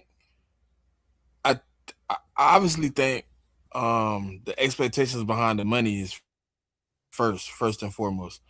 You got paid a substantial amount of compensation to be a significant change at quarterback for the Browns. On that pace right there, automatically I feel like the Browns have taken a loss because that was supposed to be the quarterback that continued you into playoff contention, running off the season that you had your first playoff win in umpteen million years with Baker Mayfield. So I thought, you paid a quarterback who was playing pretty good football for the Texans to come in and be a significant upgrade in your quarterback room. And he's coming off an Achilles injury. I haven't even went down the list of injuries he had prior to that. You know what I mean? He's coming off a slew of injuries. I just don't know if that is going to help you progress as a quarterback. I'm not saying he necessarily is going to get better, but I'm just saying, could we see a better version of him than we have here in recent memory? Like, there was a time when Deshaun Watson was a top five quarterback in the NFL. Now, we know what happened. There was a lot of off field stuff, unfortunately, all that. But just on the field play, there was a time when he was arguably a top 5 quarterback in the NFL. Can I ask you a I'm question? not saying he'll ever get back to that form, but is there a possibility that he could be a top 15 to top 18 quarterback in the NFL this year? I mean, but like saying like at one time he was a top 5, that what we talking about is 2020. Like that's almost 6 years ago. Like, and I think there's got to come a point where you have to kind of show us something for us to keep putting you, like, to keep bringing that up. And there it his, is. yeah, I mean, his time in Cleveland, he hasn't given you any of that. So for me, like, I have no reason to hope that he's going to become that guy that he was in Houston. I mean, I got to go off the history of him in Cleveland, and it ain't really been good. So, I mean, that's why I think people talk about Deshaun the way that they do, because it's like, you got to show me something lately. And So you don't think he can be a lately, top 15 to 18 quarterback? I don't know, because he hasn't done that since 2020 Is that good enough though? for Cleveland and that defense. I'm saying, yeah. Well, I mean, that's good enough for Cleveland, but I mean, they trying to compete like right now. wait a minute. But for what I've been hearing about the Browns, y'all correct me if I'm wrong, is you like the defense, you like the offense, you worried about the quarterback position. And correct? Well, one more about offensive line and coaching. Yep. Well, the coaches are brand new. Okay. He's never been a head coach. And I added those two are the main two components to a team. I get that.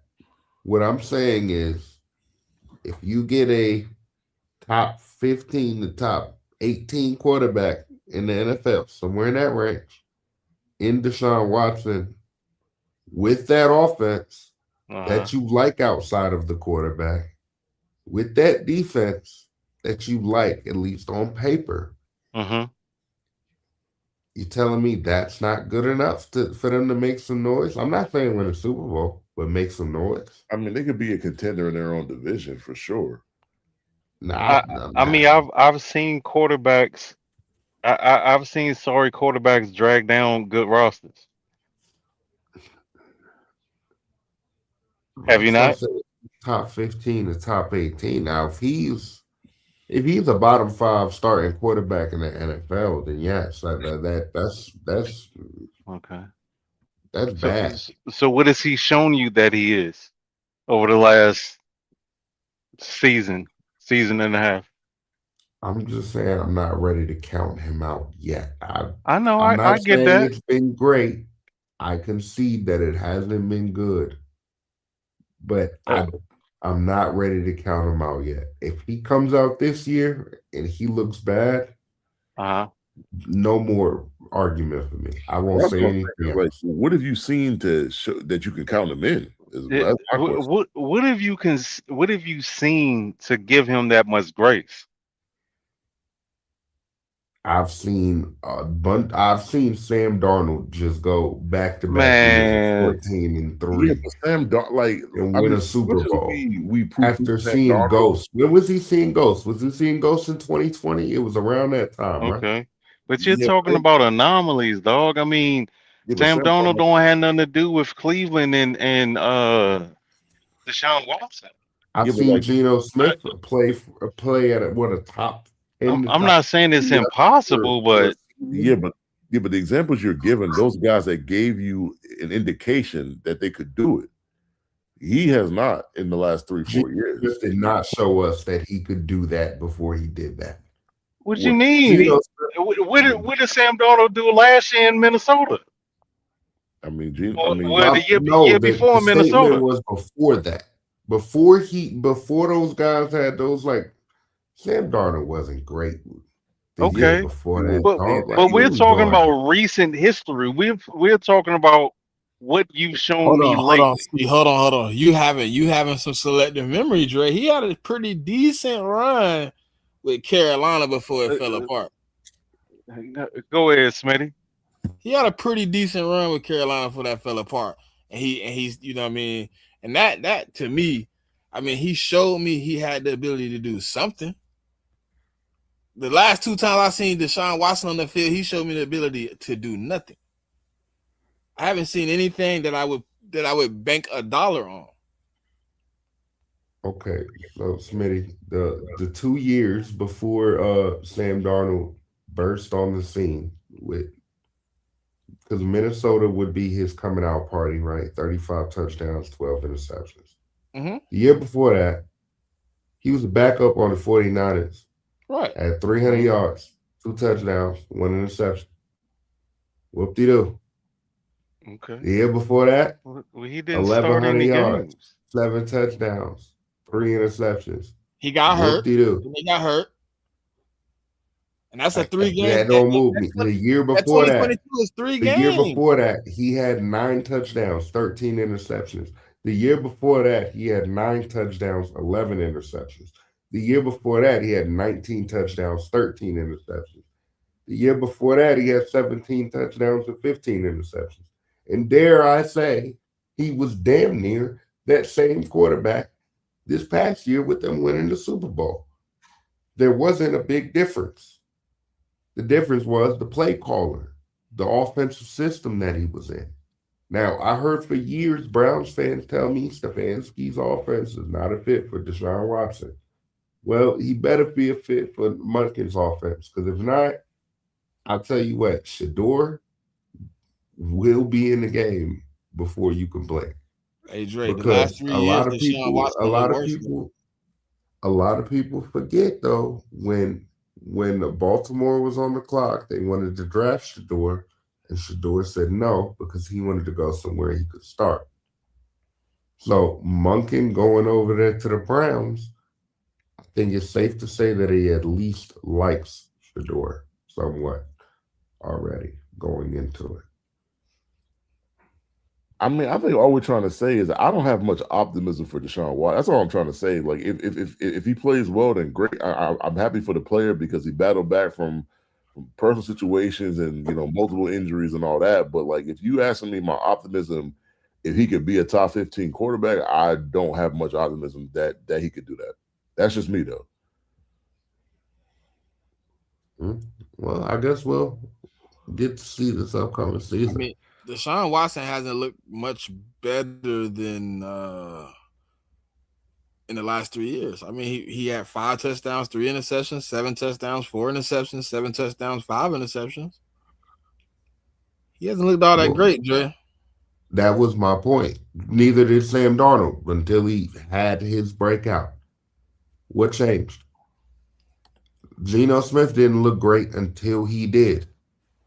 So like I'm just saying, guys have been discounted. Guys have been discounted by fans for years, and now we've seen in recent memory, at least we've seen a few guys be able to actually bounce back when they go into new situations. And look, Kyler Murray could be one of those guys this upcoming season. Well, let's be honest. Did we get an opportunity to really see Geno play football until 2021? We had seen Geno Smith play football. I mean, but Geno had another shot. He had okay. Hold on, JMIK. He played 1 game in 2015. He played 1 game in 2016. He played 1 game in 2017. He played 0 games in 2018. He played 0 games in 2020. Yeah, that's what I'm gonna say. Like, he didn't really get a chance until Seattle brought him in, and the game played a total of 5 games from 2015 to 2020. And then when he did get the chance with Seattle had enough around him where he, like he had one of his best seasons that he ever had. Well, he got his jaw broke by his teammate early in his career, which was his fault. The Giants thing, he shouldn't even have those 212 yards, honestly. So yeah, I guess that's fair too. He didn't really play a whole lot either, but there's a reason why he bounced around as much as he did too, until he actually found a place where he could catch on. System matters is all I'm saying. Like, it does. Coaching just matters. because Deshaun Watson didn't look great under Stefanski doesn't mean he can't look better under Todd Monken. Well, let's go to number 25. And coming in at 25, we have the New Orleans Saints. I don't know what I was doing with my. Hey, man. Yeah. You got No, 24. My bad. 24. Coming in at 24, we have the New Orleans. How did I miss the Pittsburgh? Well, I don't know. Yeah, that was my fault. That's my fault. All right. So we got to go back and reevaluate. We got Pittsburgh at 26. That's on me. I don't know how I mixed that up, but we got 26 Pittsburgh. Let's talk about the Steelers before we get into the Saints. All right, so I made a mistake there. That's on me with the graphic. I gotta go back. All right, Steelers draft. Let's talk about their draft and what they were able to do this off season. Pittsburgh Steelers. All right, I got that notes right here. All right, so in the first round with the 21st pick, they took Max, offensive tackle out of Arizona State. In the second round, they took Jeremy Bernard, wide receiver, Alabama. In the third round, they took Drew Allard, quarterback, Penn State. Also following up in the third round, they took Dylan Everett, cornerback, Georgia. In the third round again, with their third round pick, they took Jennings Dunker, offensive tackle, Iowa. And then in the fourth round, they took Caden Wetjen, wide receiver, Iowa. Oh, they took back-to-back Iowa players. Interesting. And then in the fifth round, they took Riley Nowinski, Nowkowski, tight end, Indiana. Yo, look backstage real quick, Smitty. I brought everybody up. Everybody should be up. Yeah. Oh, and don't forget that. I didn't know. The Michael Pittman too. Oh yeah, no, I was getting into the acquisitions. I ain't even got that yet. And then with the acquisitions, obviously they let the running back Kenneth Gainwell walk this offseason. But they were able to add to the offense with the hopes of Aaron Rodgers returning. I don't know if he's gonna come back though, but if he does, they did acquire Rico Dowdle, running back. They also brought in Michael Pittman to add to the wide receiver room. They brought in somebody else. What am I missing? Maybe that's all for the offense. Okay, so right now the quarterback room is probably the weakest of the offense. But let's talk about the Steelers, man, and them. They brought in Jaquan Brisker too from the Bears, the safety from the Bears too. That's who I was missing. I was looking too. I was trying to figure it out. Yeah, Brisker. That's who it is. Appreciate that, Jimmy. Yeah, I mean, I'll just go real quick. I mean, the Steelers, like, I think later when we do our next power rankings and we're in training camp and all that, and we know if Aaron Rodgers comes back, I think Aaron Rodgers would like raise them up in the power rankings. But as the team currently stands, we can't count that because he's technically not on the roster. So I think that's a large portion of the reason why they come in so low. I mean, for me at least, like I don't speak for myself from that aspect, because right now Mason Rudolph, Will Howard, and Drew Allard in your quarterback room is not moving me. I'm sorry, it's just not. Wide receiver room was okay. I do like that running back room with Jalen Warren and Rico Dowdle. I actually like that. I mean the line, it just depends how they mesh together. Defense, I think, is supposed to be the strong suit of the team. So like them are getting Jamal Dean from Tampa Bay and Jaquan Brisker to add to that secondary should actually make that secondary better. And so if you ask me, I think the better unit on the team is going to be the defense. I mean, that's been a better unit overall. Period. I mean, that's a fact. It continues to be their best. It seems like the one position that keeps haunting them, and it's quarterback. And Mason Rudolph, Will Howard, and Drew Allard definitely doesn't move anybody. If you watch any football, seeing that, you're like, yeah, if they got to play, we got a chance. No matter what we got on the roster. No matter what you got out there. So I do like what they have offensively. I do like, the fact that what they have at offensive line right now. I like the wide receiver room with the addition of bringing in Jeremy Bernard and Michael Pittman Jr. You add him with Roman Wilson, DK Metcalf, and who a lot of Steeler fans, A.T. Perry, have a lot of faith in. I think you get an opportunity to see what this offense has, but you need to address the quarterback position, and you definitely need to get um, somebody other than you definitely need somebody other than Aaron Rodgers, man. You got to start believing in somebody else because Aaron Rodgers is just not that guy, man. He's just not the guy you keep putting your faith in every year to be your dynasty. He's older. He needs to be more of a bridge than the franchise at this point. You should have somebody in he's vetting, and it should. I mean, I guess you got the faith in Drew Allard, but it doesn't seem like you got that faith. You picked him pretty late, so.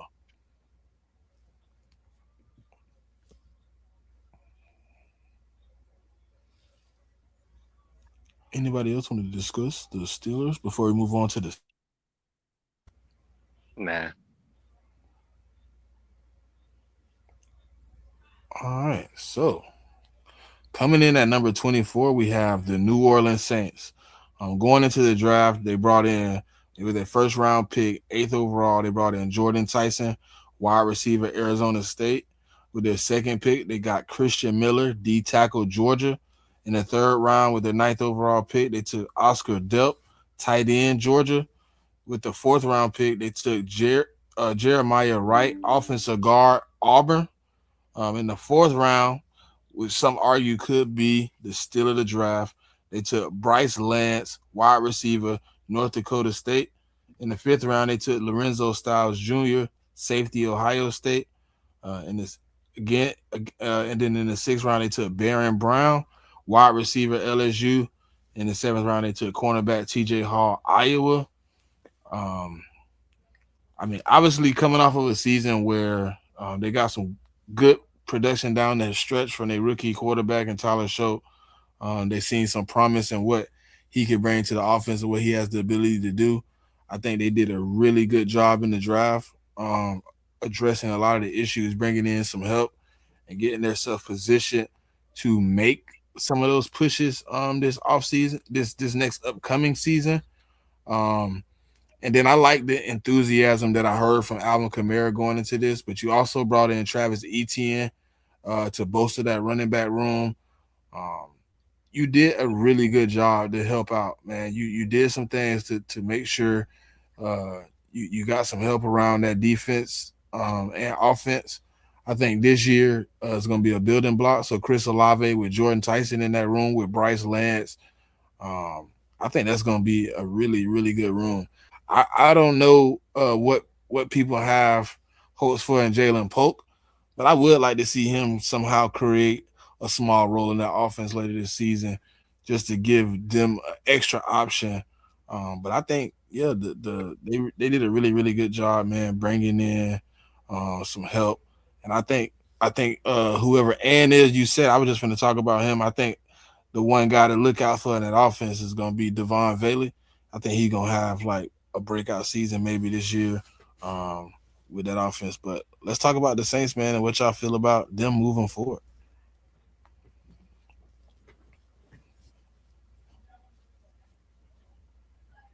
Hey y'all. Sorry I'm late, but came in at the right time, I guess. I think they're doing everything they need to do to truly address rebuilding the team and adding talent to it and building around their young quarterback that they feel is the future franchise quarterback. So you had a lot of wide receiver depth. You address the D line. You add some pieces to the secondary. We see how that turns out. But the last two drafts, they kind of hit the mark in a lot of the players that they've drafted to continue on this rebuild.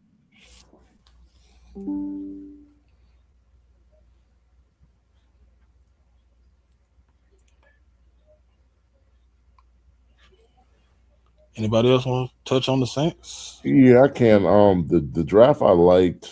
When I look at the roster, the offensive line I think is pretty solid. I mean, from tackle to tackle, both tackles are really solid guys. They're really good.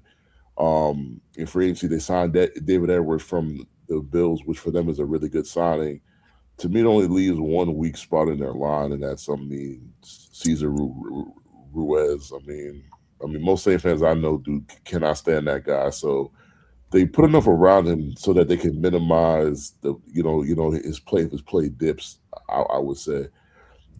Chris Olave and Jordan Tyson. Everybody knows like I'm really high on Jordan Tyson. If he could stay healthy, I felt like he was the most talented wide receiver in the class. So if he stays healthy, I mean the 1-2 punch of and Olave and Tyson is going to be something to watch. Um, and then I also like their running back room with Travis and then like Alvin. You add those two together, um, I think it's a pretty good mix. And then defensively, like I think their defense last year was pretty good for the most part.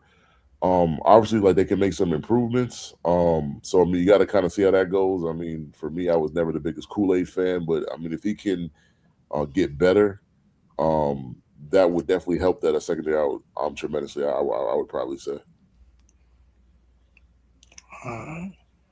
So we have some comedic relief, guys. We have the jester of the hour with a dusty ship, Uncle Sad. Yay! Afternoon, good gentlemen.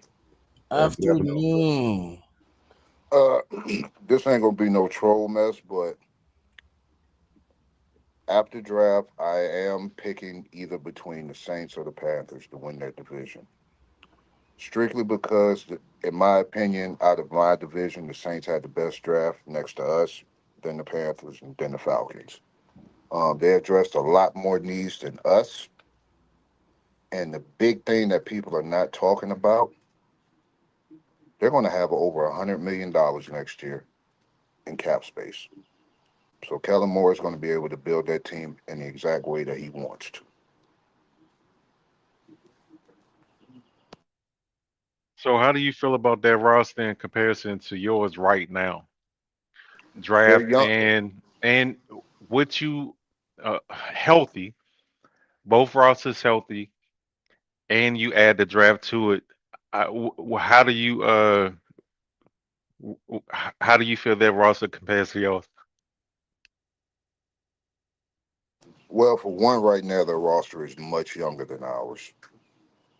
I think maybe by a year and a half altogether, they're that much younger. Um,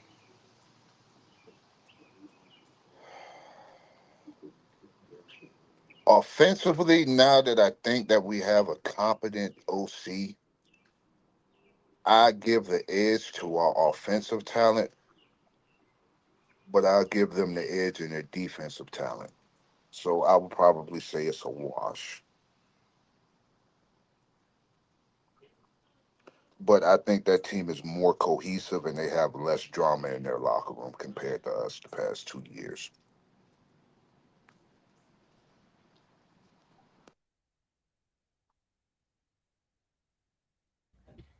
So, you've seen our rankings so far. Is there anything you agree or do you agree or do you disagree with anything on this list so far? What on the Saints? Because that's the only part that I came in on. No, the list is up on the screen right now if you look up on it. Yeah, the Dolphins at 32, the Jets at 31, the Cardinals at 30, Raiders at 29, Commanders at 28, Titans at 27, Steelers at 26, the Browns at 25, and the Saints at 24. My honest opinion currently, I think you had the Titans too high, and I think you had the Saints too low.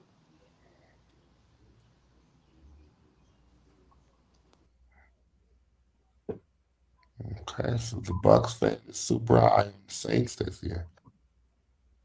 Mhm. Oh, Interesting. no, I'm not high on them. I'm just a realist. No, I get it. I get it. I respect it when you can put your hate to the side and actually look at it through an objective scope. Yeah. We I think you made some good points about the Saints, though, for sure. And we got one more team left for the day. Yeah, let's get to it, man. Said sticking around. We could talk about this last team while you're here, my brother. All right. So at number 23, we got the Minnesota Vikings coming in at a 23.6. Minnesota obviously in a tough situation, but they brought in Kyler Murray to try to help out with that offense, get some better production than what they seen out of out of JJ McCarthy last season.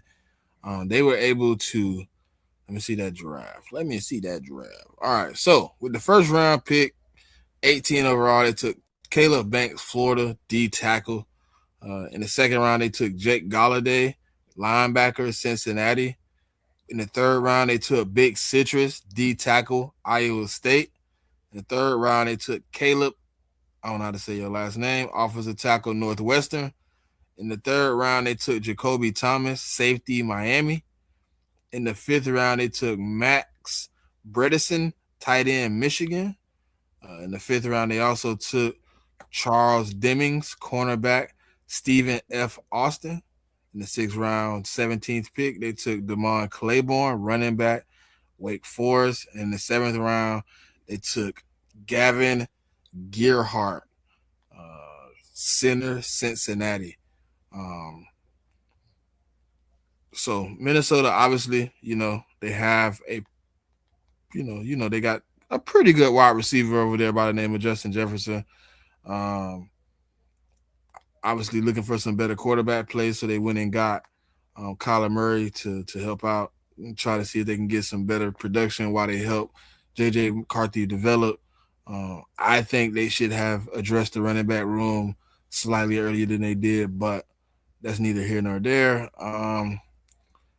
But let's talk about the Minnesota Vikings. I feel like the Minnesota Vikings. I mean, I'm gonna be consistent. I feel like the Minnesota Vikings too low. I don't think they should be in the bottom 10. I ain't gonna say no names, but I think it's a team that's more deserving to be 22 than the Vikings. I they had some quarterback issues last year, but all in all, I think that they have somewhere between uh 7 and 13 as far as roster.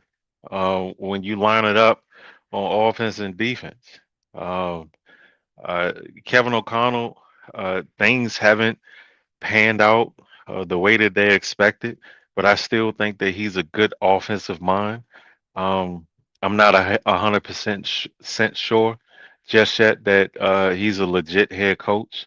But they got they have a good coaching staff over here between him and Brian Flores. Um, and I feel like it their drop off from the season before when they won the division uh had more to do with injury than them being a bad football team.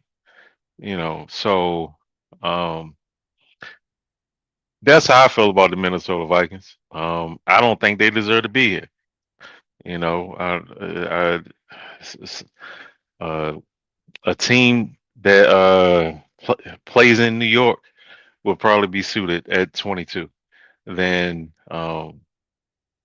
the Vikings, and I ain't talking about Buffalo or the Jets. Good. We're talking about We need pick number 23. 23 and not Uh, number Either or, 22.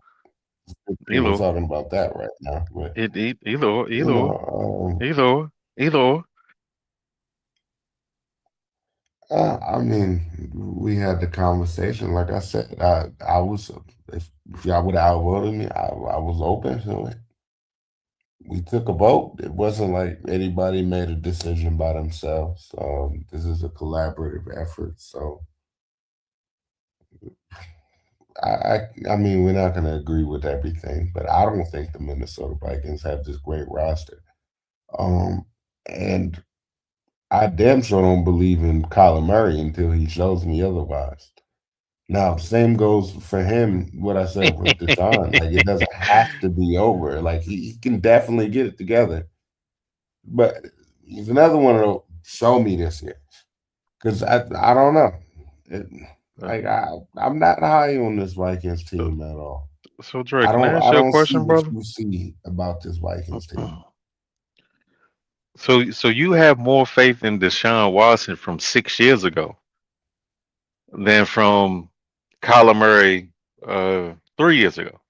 No, I want you to go back and listen to what I said when we finish I, this. I heard what you said. That's why I'm asking you this specific I question. said the I'm not same asking. thing Hold on, goes brother. for. I'm I not said the asking you about same what you thing goes said. for both. I'm saying you when we were talking about Deshaun Watson, you laid heavy emphasis on 6 years ago in 2020. Okay. Mhm. Kyler Murray has played way better football than him more recently, but you have more questions about Kyler Murray than you have about Deshaun Watson, and That's that's not just true. confusing to me. Oh, it's not? Okay, my bad. Well, I guess I heard you wrong, brother. I said the same goes for him that goes for Deshaun Watson as far as he can also bounce back and be a better quarterback. That's what I said. I wasn't Okay, I saying heard one you was wrong, better brother. than the other, but yeah, that's what the statement was. But Okay. I do think that there's a better chance of Kyler Murray being that bounce back quarterback than there is Deshaun Watson. So I think we agree there.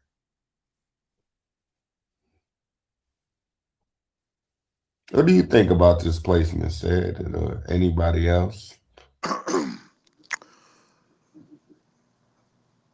I think they should be high, strictly because I got more faith in this quarterback room than I do in Atlanta's.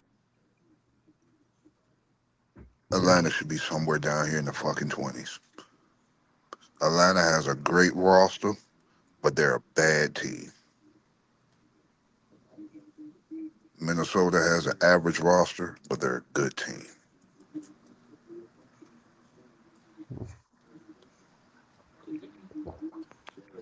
I Now think Atlanta, I think makes more sense here than the other team certified was talking about. Ah, I can see that, but go ahead, Pop. yeah, like to me, Minnesota is a team in flux. I believe that they feel like they can be competitive. They feel like Brian Flores' defense can make some things shake. And if they get a quarterback to steady the ship, they have a potent enough offense that they can do damage. I'm not necessarily, and the reason why I say that is just based upon some of the moves that they have made, that they feel like they can compete in their division and potentially be a playoff team. I don't necessarily agree because when you really just break the team down, I think there's a lot of patchwork fixes. I think a lot of attention needs to be paid attention to the secondary. They've been trying to draft safeties and corners, and none of them have worked out, which is why Harrison Smith, at 35 years old, still has earned a starting job with them. Dallas Turner, a draft pick they had a few years ago, still hasn't really made some things straight. So, and we've kind of been bust on quarterback for a while. Truth be told, I don't think Green Bay is better than fucking Minnesota. Oh, excuse my language. I'm sorry. So I do think Kyler Murray is a better quarterback than J.J. McCarthy. But how much is whoever's opinion, I think that Kyler's deficiencies are still going to plague him if he becomes the starter for Minnesota. Um, I do like some of the pieces they added. I like the D tackle. I like Orange. I like the running back Claiborne out of Wake Forest. I like all of those pieces. Yeah, I mean, for me, like when I look at the Vikings, I mean, obviously it's been discussed. I mean, the QB situation is in flux. We think that Kyle's going to be the starter, but they haven't announced that yet. So I'm guessing they're going to have a camp battle with I mean, him and JJ. Running back room kind of, like I know they drafted a kid, but like Aaron Jones and Jordan Mason, I mean, like Aaron Jones, you already know he's not going to play the whole 17, and that just is what it is. So they got to hope that they get contributions from Jordan Mason and the rookie that they drafted. I forgot the kid's name. Their wide receiver room, I'm good with. Like Jefferson and Addison, like that a 1-2 punch is pretty potent. And then they have the kid they drafted last year, Ty Felton. I mean, I was pretty high on Ty, so I mean, like, hopefully he comes back and bounces back and has a much better season this year. TJ Hawkinson to me is a good tight end. Like he'll catch the ball, but he's not giving you much after the catch. But I mean, you know, that's not really required in a tight end for most teams. Defense, what worries me is that they traded Grenard to the Eagles, so I still like Andrew Van Ginkel at the other edge position. I think he's really good, but trading away Grenard, it kind of puts them in a kind of weak spot at the other edge. But you know, I mean, Robert Flores, I mean, like is a really good. I mean, not Robert. I mean, Brian Flores is a really good DC who knows how to generate pressure. So he might be able to get around that. Caleb Banks, the kid they drafted out of Florida, if he stays healthy, I mean, like the kid could be really good. Secondary wise, I have questions because I mean, I don't love their corner combination. And then with them losing, I mean, Harrison Smith, I mean, you kind of have unknowns at safety as well. So I mean, like I said, like Brian Flores can make guys look really good in his defensive scheme. So I don't so much worry about that as much.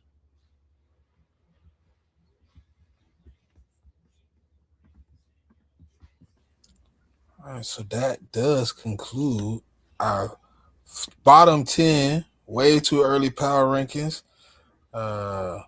So I think, you know what I mean, we're gonna see where other teams fall, how it falls.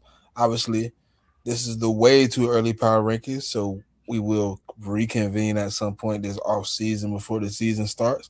We'll get you the power rankings right before the season gets ahead, after training camps, after everything pans out.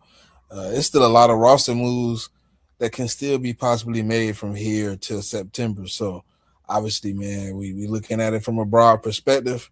We're looking at it from today. So Pop, take us home. So follow the YouTube page, follow the CheckDown Twitter page. Always remember to tell a friend, we'll tap in with y'all soon.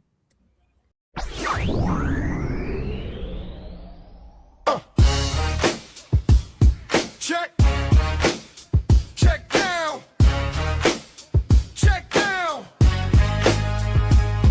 This a check down. We give it to you straight. This a check down. We really watch the tape. This a check down. We give it to you straight. This a check down. We really watch the tape. From the street to the game, we bring that flow. Analyze every move, feel the knowledge grow. In the lights of the city, where champions are made. 2 men to the moments in the praise.